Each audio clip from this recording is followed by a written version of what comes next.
Monday, December the 19th edition of the Carolina Weather Video, back in the saddle this morning after some time off last week, and certainly some milder weather for a stretch of last week. Then it turned chillier again this past weekend, and it is pretty cold out there as I'm cutting this video this morning. And boy, it's a complex forecast we have coming up. A series of storm systems will affect our area as we go through the next week or so.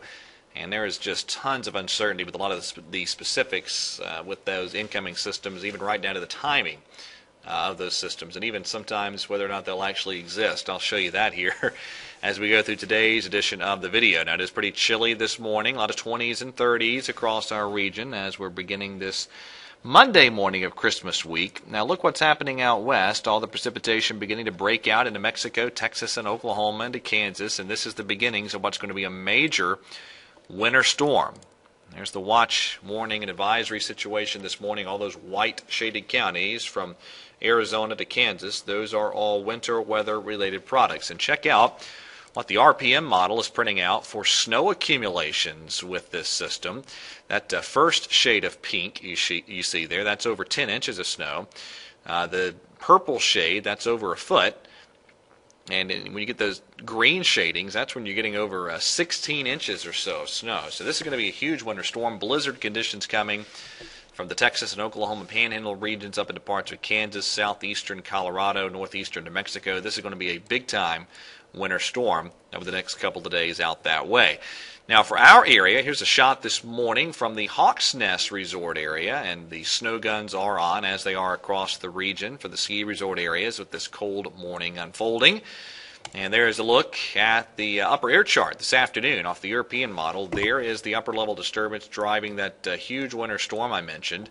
And just look, there's another disturbance behind it, a piece of energy hanging off the west coast, some energy waiting in the wings up toward Alaska, and it's just a complex pattern. Here's a look at Wednesday morning. The current system that will be causing the winter storm in Texas and Oklahoma and surrounding areas by Wednesday morning is pushing into the Midwest. Here's another disturbance diving in behind it, another piece of energy diving down into the Rocky Mountains. And boy, I mean, the models are going to struggle in this type of convoluted setup. Here we are Thursday, and that's the look on the European. And we go out a little further. Here's Christmas Eve, and it has a system swinging through Christmas Eve. And again, this is just one model. Let me flip over to the GFS. Here we are today. It'll be a dry day around here. A lot of sun, a little milder too. Our highs up into the 50s across the foothills and the Piedmont regions today. Tomorrow, the clouds will, well, actually, I put one panel in here to show you the snow and the southern plains and the front range of the Rockies. This is 1 a.m. tomorrow morning. The snow really cranking back in that region. Now we get to tomorrow, and as we get into late afternoon and the evening, we could begin to see some showers breaking out into the region. I think the more likely time period for showers will be tomorrow night and into Wednesday. This is Wednesday morning off of the GFS, and that is Wednesday evening. Notice the rain will taper off by early evening. So again, Tuesday night, Wednesday, some rain, maybe even as early as Tuesday afternoon in some spots. That's storm system number one. Okay.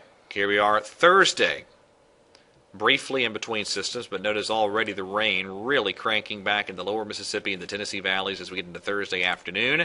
That system will likely swing in Thursday night and into Friday. This is 1 a.m. Friday, and then this is Saturday morning. All right, let me go back to 1 a.m. Friday. So this system pulls through Thursday night into Friday. Then we get another system likely on Christmas Eve. That is what the GFS looks like on the morning of Christmas Eve. That's a chilly look, by the way, for the Piedmont zone. That's a northeast wind, a low pressure skirting south of that wedging scenario. And that'd be a very chilly rain scenario. European for Christmas Eve. This is Saturday early afternoon. And again, you have a cold air damming scenario unfolding. So at the moment, it's looking like for the favored cold air damming areas, a very chilly type of rain scenario for Christmas Eve.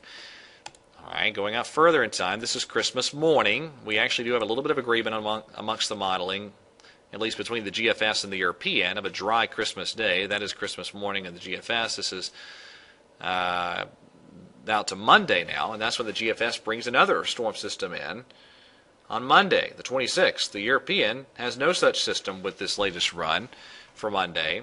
It has been there on some previous runs. So it's just a complicated setup here. And I know a lot of folks are wondering when we're going to get some winter weather chances we're kind of getting deeper into the cold weather season here.